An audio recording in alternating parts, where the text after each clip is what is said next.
कोल्हापूरची आई महालक्ष्मी आज पालघर जिल्ह्यातल्या डहाणूमध्ये विराजमान आहे। माहिती आहे का? असं म्हणतात एक गर्भवती भक्त गडावर चढून दर्शन घेऊ शकत नव्हती, पण तिची अढळ श्रद्धा पाहून आई महालक्ष्मी स्वतः गडावरून खाली आल्या आणि तिला दर्शन दिलं। तेव्हापासून हे मंदिर भाविकांसाठी एक जागृत देवस्थान मानलं जातं। चला आज मी तुम्हाला ही डहाणूच्या आई महालक्ष्मीचं दर्शन घडवते। माझ्यासाठी हे मंदिर खूप खास आहे, कारण इथे मी एक नवस मागितला होता आणि आज तो पूर्ण झाल्यामुळे पुन्हा आईच्या चरणी आले आहे। आम्ही वर्षातून अनेकदा या मंदिरात येत असतो। प्रत्येक वेळी इथं आल्यावर मनाला एक वेगळीच शांतता मिळते। आईचं दर्शन, मंदिराचं प्रसन्न वातावरण हे सगळं मनात कायमचं घर करून जातं। म्हणूनच पालघरसह दूरवरून हजारो भाविक इथं श्रद्धेने येतात। डहाणूकरांसाठी तर आई महालक्ष्मी म्हणजे त्यांची घरची आईच जणू। आणि हो, जर तुम्हालाही कोल्हापूरला जाऊन आई महालक्ष्मीचं दर्शन घेणं शक्य नसेल किंवा वेळोअभावी जाणं होत नसेल, तर डहाणू मधल्या या जागृत देवस्थानी आई महालक्ष्मीचं दर्शन नक्की घ्या। हे मंदिर मुंबई अहमदाबाद राष्ट्रीय महामार्गालगत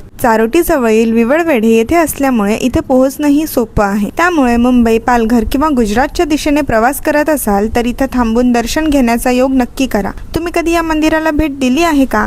तुमचा अनुभव कमेंटमध्ये नक्की सांगा। आणि पालघर मधल्या अशाच सुंदर ठिकाणांसाठी, इतिहासांच्या आणि श्रद्धेच्या कथांसाठी मला नक्की फॉलो करा।